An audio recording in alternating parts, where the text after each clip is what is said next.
Hello दोस्तों, स्वागत है आपका आपके channel the knowledge hub of the toppers में। तो आज की वीडियो में हम रासायनिक प्रक्रियाओं और समीकरण का पूरा कंप्लीट पोस्टमार्टम करने वाले हैं। आपको जैसा पता होगा कि आपके बोर्ड एग्ज़ाम बहुत ही नज़दीक हैं और कुछ छात्रों को डर भी लग रहा होगा, तो आपको डरना नहीं है। अगर आप लोगों ने इसी प्रकार मेरे चैनल को सपोर्ट किया तो मैं आपको एक ही वीडियो में हर एक चैप्टर का कंप्लीट सोल्यूशन लेके आऊँगा। और जैसा आपने देखा होगा कि यूट्यूब में जो टीचर हैं 2-2 3-3 घंटे के वन शॉट चलाते हैं और उसमें फालतू की बकवास आधे घंटे में निकल जाता है, लेकिन इस वीडियो में सीधी बात, नो बकवास। और मेरी गारंटी है कि इस वीडियो को देखने के बाद आपके बोर्ड एग्जाम में इस चैप्टर से ऐसा कोई क्वेश्चन नहीं होगा जो आप कर नहीं पाएंगे। तो ऐसे ही हमारे चैनल को सपोर्ट करते रहिए और हम आगे आपको वीडियो लाते रहेंगे। तो चलिए वीडियो को शुरू करते हैं। तो देखिए, आज हम रासायनिक प्रक्रिया और समीकरण को डिस्कस करने वाले हैं। सबसे पहले हम इसमें देखेंगे जो पहली डिफिनीसन है इसकी, वो है रासायनिक अपक्रिया किसे कहते हैं। तो देखिए, रासायनिक अपक्रिया क्या होती है।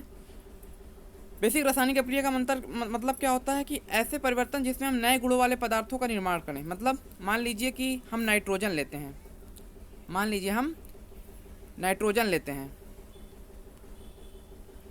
और हम उसमें हाइड्रोजन का योग करते हैं, तो उससे हमें क्या मिलेगा, अमोनिया प्राप्त होगा। अब इसमें देखा, हमने इसमें नाइट्रोजन लिया, इसमें हाइड्रोजन लिया और हमें मिल गया अमोनिया। तो इसका मतलब इनके गुण तो अलग होंगे और हाइड्रोजन के गुण भी अलग होंगे, लेकिन जो बन रहा है यौगिक उसके गुण तो अलग हैं। तो इसका मतलब हमने कुछ ऐसे परिवर्तन किए, इसमें नए गुण वाले पदार्थ का निर्माण हुआ। तो ये क्या हो जाएगी, आपकी रासायनिक अपक्रिया हो जाएगी। तो अब आप समझ गए रासायनिक अपक्रिया क्या है। तो ऐसे परिवर्तन जिसमें नए गुण वाले पदार्थों का निर्माण हो उसे क्या कहते हैं, उसे रासायनिक अपक्रिया कहते हैं।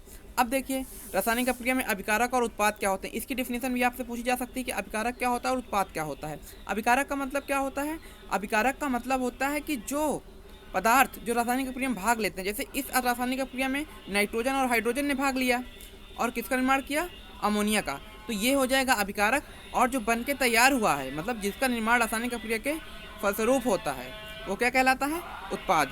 तो अब आपको ये समझ में आ गया होगा कि रासायनिक अपक्रिया क्या है, अभिकारक क्या है, उत्पाद क्या है। अब हम देखते हैं कि रासायनिक समीकरण क्या होता है। तो रासायनिक अपक्रिया रासायनिक समीकरण द्वारा निरूपित की जाती है। कोई भी रासायनिक अपक्रिया को समीकरण बनाएंगे, जैसे अभी हमने एक रासायनिक अपक्रिया को एक समीकरण बनाया ना, N2 + 3H2 + 2NH3, इसके द्वारा हमने इसको निरूपित किया, ये ना। तो इसका मतलब इसमें अभिकारक ये हैं और ये उत्पाद है, ये दोनों अभिकारक और ये उत्पाद हैं। तो हम इनको रासायनिक सूत्र उनकी भौतिक अवस्था के साथ लिखे जाते हैं। मतलब अब इनको हमको भौतिक अवस्था में लिखना है कि हम इसको सॉलिड स्टेट में ले रहे हैं, इसको भी सॉलिड स्टेट में ले रहे हैं। तो ये हमें क्या मिलता है, अमोनिया हमें लिक्विड फॉर्म में प्राप्त हो जाती है। इसका मतलब अगर हम जो भी रासायनिक अपक्रिया में अभिकारक के उत्पाद ले रहे हैं उनको उनकी भौतिक अवस्था के साथ लिखें, तो जो समीकरण पूरा बनता है, अर्थात जो रासायनिक अपक्रिया का निरूपण बनता है, उसे क्या कहते हैं, हम रासायनिक समीकरण कहते हैं। तो ये डिफिनेशन भी आपको समझ में आ गई होगी। अब हम देखते हैं अगली डिफिनेशन, रासायनिक अपक्रियाओं के प्रकार। अब देखिए, रासायनिक अपक्रियाओं के प्रकार कैसे कैसे होते हैं। तो देखिए, रासायनिक अपक्रिया बेसिक बहुत सारी प्रकार की होती हैं, जिनमें हम एक एक करके सारी डिफिनेशन समझते हैं, जो आपके बोर्ड एग्जाम के लिए मोस्ट इंपॉर्टेंट है और यही आएंगी। तो पहली आपकी रासायनिक अपक्रिया संयोजन अपक्रिया। संयोजन अपक्रिया क्या होती है, ऐसी अपक्रिया जिसमें दो या दो से अधिक अभिकारक मिलकर नए एक एकल उत्पाद का निर्माण करते हैं। मान लीजिए हम कार्बन लेते हैं और ऑक्सीजन लेते हैं, इसको अगर हम मिला दें तो क्या बन जाएगा, CO2। तो इसमें हमने दो उत्पाद लिए, हम दो से अधिक भी ले सकते हैं, लेकिन निर्माण तो एक उत्पाद का हुआ ना। तो एक ऐसी अपक्रिया हो गई संयोजन अपक्रिया। दूसरी अपक्रिया क्या हुआ है, ऊष्माक्षेपी अपक्रिया। देखिए, ऊष्माक्षेपी का मतलब क्या है, जिसमें ऊष्मा उत्पन्न हो। मान लीजिए हम आपको पता होगा कि कार्बन के यौगिकों का दहन किया जाता है, क्योंकि उनका ईंधन के रूप में उपयोग किया जाता है, उनमें अधिक मात्रा में ऊष्मा निकलती है। तो यही एक प्राकृतिक गैस का दहन है, क्योंकि ये प्राकृतिक गैस मेथेन होती है, जो कि कार्बन का एक कंपाउंड है। अगर हम इसका दहन करते हैं, मान लीजिए हमने इसका दहन किया ऑक्सीजन की उपस्थिति में, तो CO2 H2O और साथ में एनर्जी निकलती है। तो ऐसी अपक्रिया जिनमें उत्पाद के निर्माण के साथ साथ ऊष्मा का भी उत्सर्जन होता है। देखिए, इसमें उत्पाद तो बना, साथ में ऊष्मा का भी उत्सर्जन हुआ, तो एक ऐसी अपक्रिया हो गई ऊष्माक्षेपी अपक्रिया। तो आपको आशा करता हूँ संयोजन और ऊष्माक्षेपी अपक्रिया अच्छे से समझ में आ गई होगी। अब हम देखते हैं नेक्स्ट रिएक्शन क्या है। तो नेक्स्ट रिएक्शन है वैद्युत वियोजन। तो पहले देखते हैं वियोजन अपक्रिया क्या है। वियोजन अपक्रिया का मतलब होता है कि जब एक उत्पाद टूटकर दो या दो से अधिक न जब एक अभिकारक टूटकर दो या दो से अधिक उत्पादों में बढ़ जाता है। जैसे एग्जाम्पल हम समझ सकते हैं, मान लीजिए हमने NH4Cl का एग्जाम्पल लिया। अगर हम इसको हीटअप करते हैं, ओके, तो ये क्या हो जाएगा, ये अमोनिया और HCl में टूट जाएगा। ओके, तो इसका मतलब ये एक उत्पाद, एक अभिकारक दो या दो से अधिक उत्पादों में टूट गया, तो ये क्या हो जाएगी आपकी वियोजन अपक्रिया। अब विद्युत वियोजन क्या है, जिसमें हम ये, इसमें तो हमने ऐसे हीटअप कर दिया, लेकिन अगर हम इसको इलेक्ट्रिक करंट के द्वारा वियोजित करें, मतलब इलेक्ट्रिक करंट के द्वारा तोड़ें, जिसका एग्जांपल जैसे इसमें दिया हुआ है 2H2O 2H2 + O2। अगर हम जल का हाइड्रोलिसिस, इलेक्ट्रोहाइड्रोलिसिस कराएं, मतलब विद्युत धारा की उपस्थिति में इसका वियोजन कराएं, तो ये हाइड्रोजन और ऑक्सीजन में टूट जाती है। तो एक ऐसी अपक्रिया हो गई विद्युत वियोजन। तो मतलब विद्युत द्वारा प्रवाहित करने पर होने वाला वियोजन विद्युत वियोजन कहलाता है। इसका एक एग्जाम्पल भी आपने समझ लिया। अब हम समझते हैं नेक्स्ट रिएक्शन।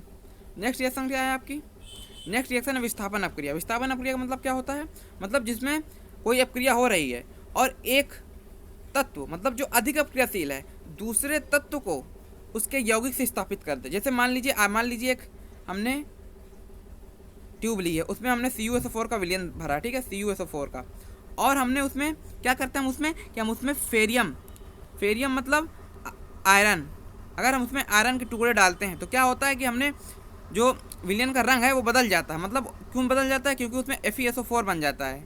और FeSO4 क्यों बनता है, क्योंकि ये CuSO4 में से Cu को विस्थापित कर देता है। ऐसा क्यों करता है, क्योंकि आयरन कॉपर से अधिक अपक्रियाशील है, इस कारण आयरन कॉपर को उसके कंपाउंड जो कि कॉपर सल्फेट है उससे विस्थापित कर देता है और फेरस सल्फेट बनाता है। तो इस अपक्रिया को विस्थापन अपक्रिया कहते हैं। तो अगर आपको डिफिनेशन लिखना है तो आप लिख सकते हैं कि इन अपक्रियाओं में अधिक अपक्रियाशील तत्व कम अपक्रियाशील तत्व को उसके यौगिक से विस्थापित कर देता है। इसे क्या कहते हैं, विस्थापन अपक्रिया कहते हैं। तो आपको विस्थापन अपक्रिया भी समझ में आ गई होगी।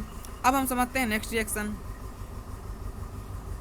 देखिए नेक्स्ट रिएक्शन क्या है, द्विविस्थापन अपक्रिया। ये भी एक विस्थापन अपक्रिया का टाइप है। इसमें क्या होता है, इसमें दो आयनों का विस्थापन होता है। मतलब जैसे मान लीजिए हम सोडियम सल्फेट ले रहे हैं और बेरियम क्लोराइड ले रहे हैं, तो क्या होता है कि इसमें दो आयन है, एक है तुम्हारा Na और एक है SO4, ठीक है। इसमें क्या है, एक है Ba, एक है क्लोरीन इसमें, और इसमें क्या है, Ba है और SO4 है, और इसमें क्या क्या आयन है, Na और C। अब देखिए आयनों का आदान प्रदान कैसे हो रहा है। इसमें Na2SO4 है, इसमें BaCl2, इसमें Na और SO4 है। तो क्या होता है कि Na यहाँ से उठकर ये BaCl2 में से Ba को विस्थापित कर देता है और NaCl बनाता है। ये देखिए सोडियम क्लोराइड बन गया। और यहाँ क्या हुआ, यहाँ जो Ba है वो Na2 को उससे विस्थापित करके BaSO4 बना लेते हो। देखिए अभिकारकों के आयनों का आदान प्रदान हो रहा है ना, क्योंकि Na यहाँ चला गया और Ba यहाँ आ गया। देख रहे हैं आप, ये बना और ये बना। तो इसका मतलब इस अपक्रिया में उत्पादों का निर्माण कैसे होता है, दो अभिकारकों के बीच आयनों का आदान प्रदान। ये दोनों अभिकारक थे, इनके बीच आयनों का आदान प्रदान, Na और Ba आयनों का आदान प्रदान हो गया। तो ये हो गई द्विविस्थापन अपक्रिया। अब हम समझते हैं अगली अपक्रिया जो कि है उपचयन। उपचयन अपक्रिया देखिए क्या होती है। तो उपचयन अपक्रिया का मतलब होता है कि जब कोई भी अपक्रिया हो रही है और उसमें ऑक्सीजन की वृद्धि हो जाए। ऑक्सीजन की वृद्धि का मतलब जैसे मान लीजिए कार्बन है, अगर हम इसमें O2 जोड़ दो तो CO2 बन जाता है। इसका मतलब कि इसमें क्या हुआ कि ऑक्सीजन की वृद्धि हो गई। मान लीजिए एक और अपक्रिया, ये नीचे एग्जाम्पल आपका दिया हुआ है, Cu और O2 जब मिलते हैं तो CuO बन जाता है, कार्बन ऑक्साइड बन जाता है। इसका मतलब कार्बन डाइऑक्साइड में अपचयित हो जाता है और कॉपर Cu2O में अपचयित हो जाता है। तो ये क्या होगा, उपचयन अपक्रिया। उपचयन अपक्रिया का मतलब जब किसी पदार्थ में ऑक्सीजन की वृद्धि होती है तो उसे उपचयन अपक्रिया करते हैं। हाँ, अब अगर ऑक्सीजन की वृद्धि होती है तो हाइड्रोजन का ह्रास होगा। तो अगर आप ये बहुत इंपॉर्टेंट रिएक्शन है उपचयन और अपचयन, जो एकदम पक्का है कि एग्जाम में पूछी जाएंगी अगर इस चैप्टर से कुछ भी अपक्रियाएँ आती हैं तो उपचयन का मतलब क्या हो गया, उपचयन का मतलब हो गया ऑक्सीजन की वृद्धि और हाइड्रोजन का ह्रास। अब अपचयन जस्ट का उल्टा होता है। मान लीजिए ये अपक्रिया आपकी दी हुई है, इसमें क्या हो रहा है कि CuOH2 वो ऊष्मा की उपस्थिति में Cu और H2O बन जा रहा है। मतलब देखिए इसमें ऑक्सीजन है या ऑक्सीजन नहीं, मतलब इसमें ऑक्सीजन का ह्रास हो रहा है। और इसमें देखिए इसमें ऑक्सीजन नहीं है तो इसमें ऑक्सीजन जुड़ गई। तो यहाँ देखिए इसमें से ऑक्सीजन जा रही है और इसमें हाइड्रोजन का योग हो रहा है। तो जब किसी पदार्थ में ऑक्सीजन का ह्रास होता है और हाइड्रोजन की वृद्धि होती है तो उसे हम क्या कहते हैं, अपचयन अपक्रिया कहते हैं। तो अब देखिए ये एक ऐसी अपक्रिया, इसमें अपचयन उपचयन दोनों हो रहा है। देखिए ना, यहाँ Cu से Cu क्या हो रहा है, क्योंकि ऑक्सीजन की ह्रास हो रहा है और यहाँ ऑक्सीजन जुड़ रहा है। इसका मतलब इसमें ऑक्सीजन की वृद्धि हो रही है। तो यहाँ से यहाँ तो उपचयन होगा, लेकिन यहाँ से यहाँ तो अपचयन होगा, लेकिन यहाँ से यहाँ उपचयन होगा। तो अब एक अपक्रिया और पूछी जाती है रेडॉक्स अपक्रिया। रेडॉक्स अपक्रिया क्या है?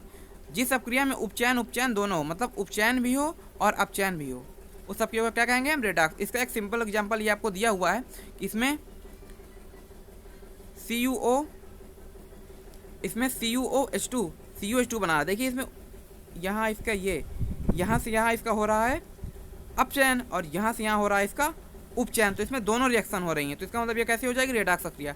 तो अब बेसिक उपचयन का मतलब यही होता है कि ऑक्सीजन की वृद्धि और हाइड्रोजन का ह्रास। अपचयन का मतलब होता है हाइड्रोजन की वृद्धि और ऑक्सीजन का ह्रास। तो दोनों रिएक्शन आपको आसानी से समझ में आ गई होंगी। अब हम बात करते हैं अपनी नेक्स्ट रिएक्शन की ओर चलते हैं, जो कि है, अब देखिए हम जो उपचयन अपक्रिया होती है इनका दैनिक जीवन में क्या क्या उपयोग होता है। आपने देखा होगा कि जैसे कोई धातु, मान लीजिए लोहा ही है, अगर बहुत दिनों तक ये नमी या एसिड के संपर्क में आ जाती है तो जो ऊपरी परत होती है वो भूरी रंग की हो जाती है, मतलब उसमें जंग लग जाती है, तो यही संक्षारण कहलाता है। मतलब अगर आप संक्षारण की परिभाषा लिखना चाहें तो आप लिख सकते हैं, जब कोई धातु आर्द्रता अम्ल आदि के संपर्क में आ जाती है तो उसकी ऊपरी परत कमजोर हो जाती है या संक्षारित हो जाती है। इस अपक्रिया को क्या कहते हैं?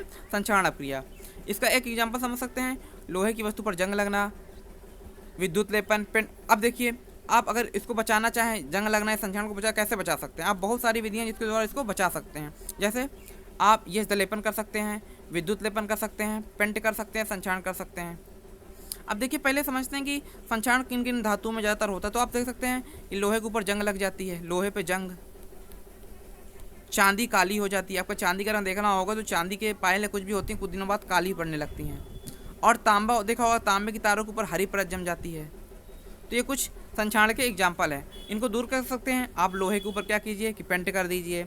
आप यह तलेपन मतलब क्या है? आप जिंक की एक परत चढ़ा दीजिए। विद्युत लेपन क्या मतलब? आप इलेक्ट्रो कुछ मटेरियल उसमें लगा दीजिए। इसके द्वारा हम धातु को बचा सकते हैं। अब एक मोस्ट इंपॉर्टेंट जो आपके एग्जाम में सबसे ज़्यादा पूछी जाने वाली विकृत घनता, इससे ये क्या होती है? तो आपने देखा होगा कि जैसे कोई भी हम फैटी चीज़ है, जैसे मान लीजिए उसमें तैलीय खाद्य सामग्री है, अगर हम उसको कुछ दिन रख दें तो वो ख़राब हो जाती है, क्योंकि उसके स्वाद और गंध में परिवर्तन हो जाता है। यही विकृत घनता कहलाती है। आपने देखा होगा कि अगर हम कुछ भी दिन के लिए खाना खुला छोड़ दें, कुछ भी रख दें, तो कुछ दिन बाद ख़राब हो जाती है, उसमें गंध और उनका स्वाद परिवर्तित हो जाता है। तो इसे कहते हैं विकृत घनता। तो विकृत घनता क्या होती है? वसा युक्त और तैलीय खाद्य सामग्री अगर वायु के संपर्क में आने पर संचारित हो जाती है और उनके स्वाद और गंध में परिवर्तन हो जाता है, इसे विकृत घनता कहते हैं। तो विकृत घनता आपको समझ में आएगा। अब हम विकृत घनता से बच कैसे सकते हैं, इसको दूर करने के उपाय क्या हैं? तो विकृत घनता रोकने के उपाय हैं, आप एंटीऑक्सीडेंट का उपयोग कर सकते हैं, आप प्रतिऑक्सीकारक का उपयोग कर सकते हैं, आप वायुरोधी बर्तन में रख सकते हैं, वायु के स्थान पर नाइट्रोजन रखते हैं, आप उसे शीतलन कर सकते हैं। शीतलन मतलब आपने देखा होगा कि हम लोग खाना को फ्रिज में रख देते हैं। फ्रिज में रखना मतलब उसे ठंडा करते हैं ताकि उसका उपचयन ना हो सके। और वायु के स्थान पर नाइट्रोजन, आपको पता होगा कि अगर हम नाइट्रोजन बहुत ही अक्रिय गैस होती है, अगर ऑक्सीजन है तो क्रिया कर लेगी और अपचयित हो जाएंगे। जो पदार्थ भरे होंगे किसी भी, मान लीजिए एक क्वेश्चन पूछा जाता है कि जो चिप्स विप्स वगैरह पैकेटें आती हैं, उनको क्यों हम ऑक्सीजन के स्थान पर नाइट्रोजन गैस भर देते हैं? ऐसा इसलिए भर देते हैं क्योंकि ऑक्सीजन के ऊपर में क्रिया कर लेंगे और संक्षारित हो जाएंगी, इसलिए हम उसमें नाइट्रोजन की गैस भर देते हैं ताकि वो संक्षारण से बच सके और हमारी सामग्री बहुत दिन तक चल सके। अब यह हो सकता है हम ऐसे बर्तन में रख देंगे जिसमें ऑक्सीजन ही ना हो, वायुरोधी बर्तन हो। एंटीऑक्सीडेंट मतलब जिसमें ऑक्सीजन हटा के और कोई गैस भर दी जाती है। तो ये कुछ उपाय हैं विकृत घनता रोकने के। तो देखिए मैंने वन शॉट में आपका ये पूरा चैप्टर कंप्लीट कर दिया है। जिन बच्चों ने पहले पढ़ रखा होगा उनका अच्छे से रिवीजन हो गया, और जो पहली बार भी पढ़ रहे हैं उनको पूरी तरीके का क्वेश्चन समझ में आएगा। अगर आपको एक बार में समझा, आप दोबारा वीडियो चला के देख सकते हैं, और मेरी गारंटी है कि इस जितने टॉपिक मैंने बताए हैं इससे बाहर एक भी क्वेश्चन आपके बोर्ड एग्जाम में नहीं आएगा। अगर आए तो आप इस वीडियो को डिसलाइक करके जा सकते हैं। तो जब भी बोर्ड एग्जाम हो जाए, जब आप देखना जितने टॉपिक मैंने बताए इससे बाहर एक भी क्वेश्चन नहीं आएगा। अगर आता है तो आप वीडियो के नीचे कमेंट करके वीडियो डिसलाइक करके चले जाना। Thank you. आप हमारे चैनल को ऐसे सब्सक्राइब कीजिए और ऐसे सपोर्ट करते रहिए, ज़्यादा से ज़्यादा लोगों तक शेयर कीजिए। मैं 30 दिनों के अंदर आपको इतनी तैयारी करा दूंगा कि आपके 100 में 100 जो भी सब्जेक्ट मैं पढ़ाऊँगा उसमें 100 में 100 लाने की दिलवाने की गारंटी मेरी। बस आप वीडियो को देखते रहें और चैनल को सपोर्ट करते रहें। Thank you.